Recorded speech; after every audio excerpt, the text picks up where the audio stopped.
After more than 20 years of working in the music business, Michael Bolton became one of its most popular figures.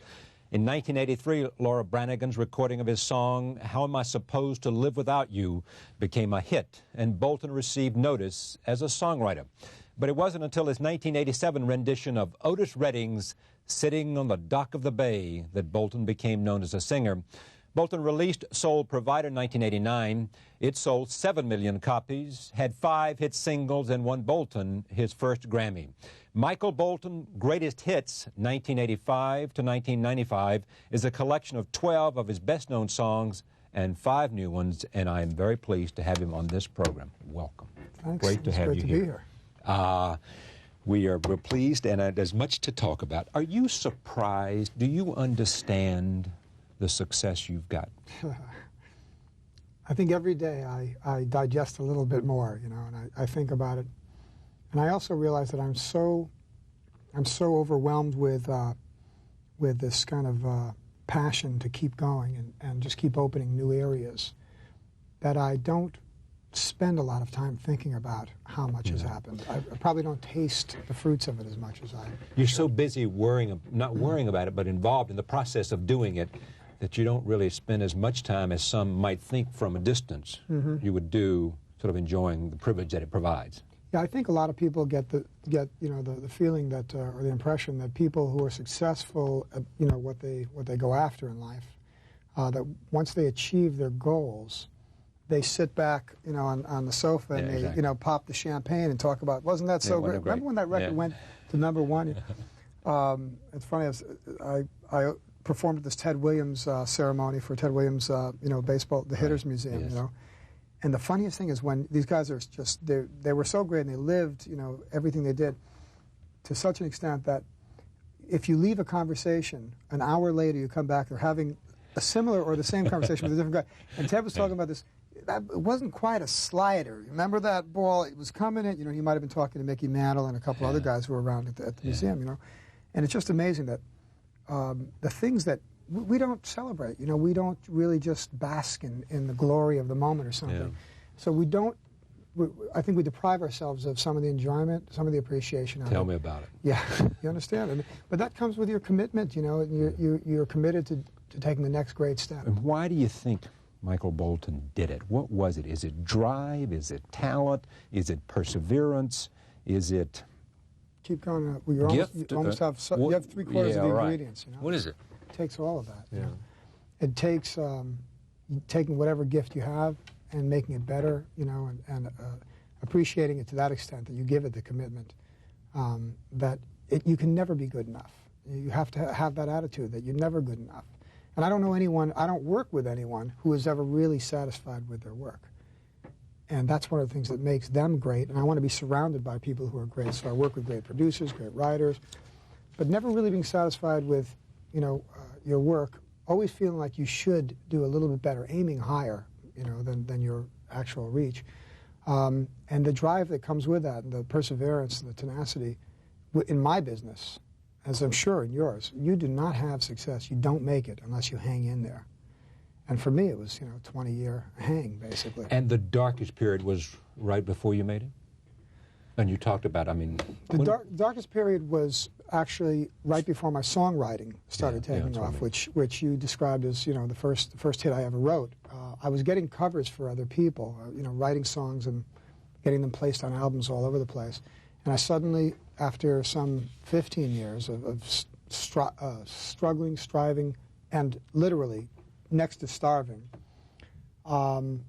people started recording my songs, and I started getting this thing called a paycheck, which was a great new concept.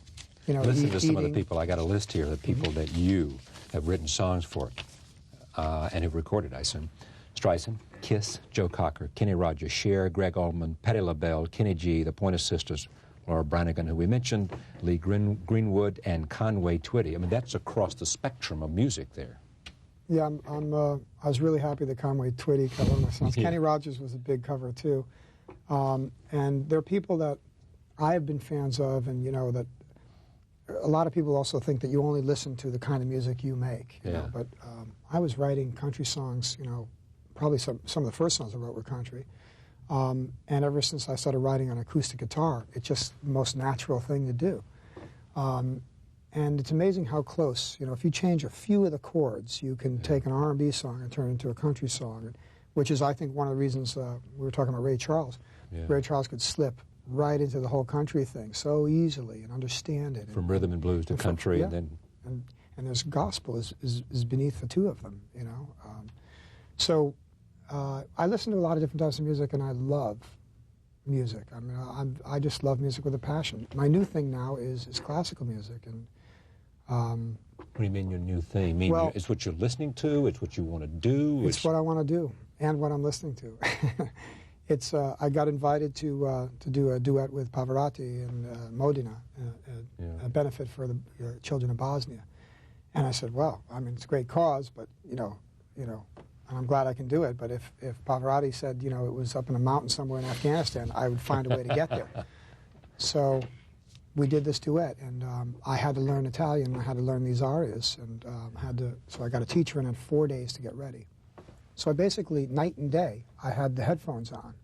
And it's funny because it's the way I used to write coming into New York. I used to take a train into New York every day, and every night go back, the last train. And I'd be writing on the way in and writing on the way back. And the conductor used to say to me, he used to just look at me nodding his head, do you ever stop working? And I would just take one headphone and say, no. I'd try to think of a time. But did you always want to perform? Yeah, I wanted to be a performer long before I ever thought about writing songs for any other artist. That was an accident, an amazing accident, writing songs for other artists. People. Yeah. Yeah, and it saved my life. And I had a family of 5 to support, and I had no paychecks coming in at the time. You mentioned Chris Christopherson, who did the same thing. He was writing for others before he caught on, recording his own stuff. Brilliant songwriter. James Taylor wrote for others and then wrote for himself. Take a look at this. This is a music video, Ray Charles, we were talking about. One of my favorite songs is Ray Charles' version. Here is Michael Bolton. It is in this greatest hit list. Oh, yeah. Influence on your life. Big. Did what for you? Phrasing, back phrasing. Now his phrasing is so far back, we always say, we think he's singing the song that's coming next, He just created, this way, or at least introduced to us, to most of America, if not the world, a way to express himself through his songs, his own way. Just he brought so much of his own personality into it, so much soulfulness. His phrasing, he's the only person that has ever really sung like him that I've heard, and I've listened to a lot of, even gospel singers. But Stevie Wonder was an influence. Yeah, Stevie was a miracle, because he is a miraculous singer. He hits notes that just singers shouldn't be able to hit. And he could do things with his voice that I had never heard a male singer do. So to sing along with the Stevie Wonder record, when I was listening to Stevie Wonder records a long time ago, was a great exercise for me. To be able to always, always, and hit every note with fluidly, it was so different than the kind of singing I would ever hear in school, or the kind of pop records we listened to. So working and listening to these singers and working on their songs to perform them made you a better singer. They once said about Tony Bennett, I think Sinatra said it about Bennett, or maybe about someone else, and maybe he said it about, I don't know who. So I got the comment right, and I'm not sure whether Bennett or someone else. He's got the best pipes in the business. I think he said it about Bennett. I think that the whole pack, always believed that Bennett was the real voice out of all of them. I've heard that from quite a few people. From singers say that. Yes. Sinatra, I feel that way. That Bennett had the best tool. He's got the best pipe. Still does. It's amazing. Well, you know what's wonderful about it is the acceptance now by a whole different audience for Tony Bennett. Yeah, I was very happy there. for him. If you could wish anything, you should wish the longevity of Tony Bennett. I've told him, and I've had the pleasure of telling him. We get along really well, and he's such a great guy, and he's a label mate. He's with Columbia. A label mate. And and so we bump into each other at some of the same functions, Yeah. And you don't like everybody you meet, even though you've admired their work, But Tony's the kind of guy everybody appreciates, and everybody was happy for his Grammy and this resurgence. He's an inspiration, because not only is he still doing it and still touring and still, loving what he does, but he's kept his voice in such great condition. It makes me think I can do this. Sinatra, the genius he had was phrasing. Oh, definitely, yeah. And wonderful stories about Sinatra to make sure he had the appropriate, to be able to hold it, and to strengthen his voice and his lung capacity. He'd swim underwater laps after lap, and then come just to test it and to build up. Well, people have their own methods. Yeah. You know, they have their own techniques. There's definitely only one Frank Sinatra. You know, it's funny. Even when you heard when Piscopo was imitating him, you know, on Saturday Night Live, and he created that character. Hey, babe, you know, hey, girl, and he did all those things, and everybody laughed. You listen and you really realized there really was nobody else like Sinatra, you know, with his phrasing and the way he expressed himself. And, you know, I think that's one of the things Ray Charles pointed out to me that I see clearly, or I hear clearly, is that most important thing when a singer knows what he's doing is, and he's picking the right music, the material is more important than anything else, is that as soon as your voice comes on, the radio, TV, wherever, you're immediately recognized as who you are. Because people have to know your voice. What's the best thing about your success? I mean, what does it mean to you that there's so many adoring women in the audience who throw things and who respond to you and your presence and your singing? I think it all comes with the territory. Yeah. And again, we're back to that whole thing. Do I sit around, is Michael Bolton the guy who sits around on the sofa with his friends talking about the Grammy and the American music, the awards and the records and the, you know, or what how many comes with women success? through whatever? Yeah, that's not me. You know, I love the fact that I have a very warm, loud, appreciative, affectionate audience.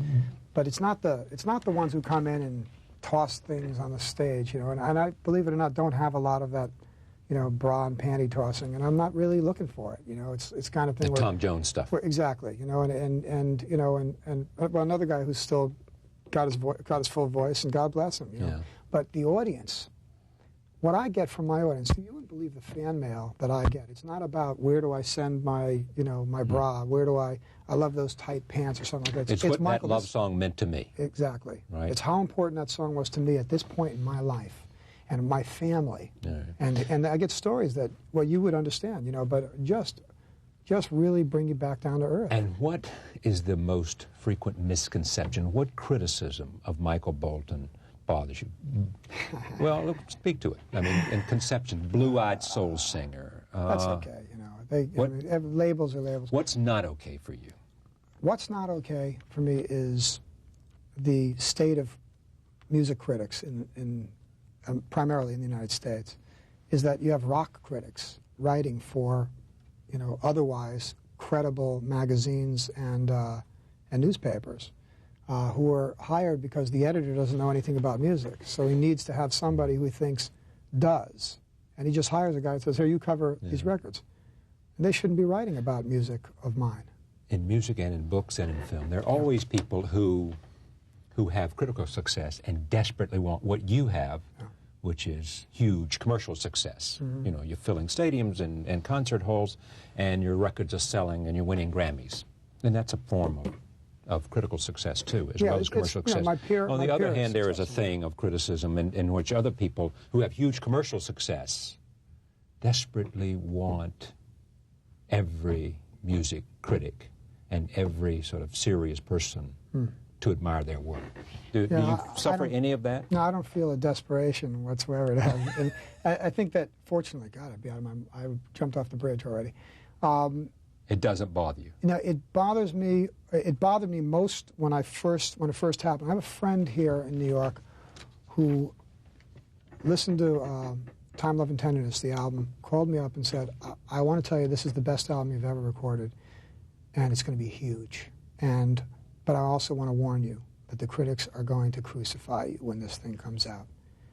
And I said, and I was naive, you know. I mean, it took me forever to finally have success. Soul Provider was huge. All of a sudden, I was finally having a career, and I really believed that he knew what he was talking about. And I said, why, you know? He said, because this is the mainstream success that they hate the most. And they can't do anything about it. They can't make you. They can't break you. So they will annihilate you, you know, in their own little areas, wherever they can. Michael Bolton, 12 hits, 5 new songs, 17 Michael Bolton classics featuring Can I Touch You There? Greatest Hits 1985 to 1995. Thank you. Pleasure. Oh, my pleasure. Thank you. Enjoyed it very much. We'll be right back. James Pinkerton is here, and one of the stars of Oliver Stone's new film, Nixon, Paul Sorvino, who plays Dr. Henry Kissinger. Back in a moment as we continue.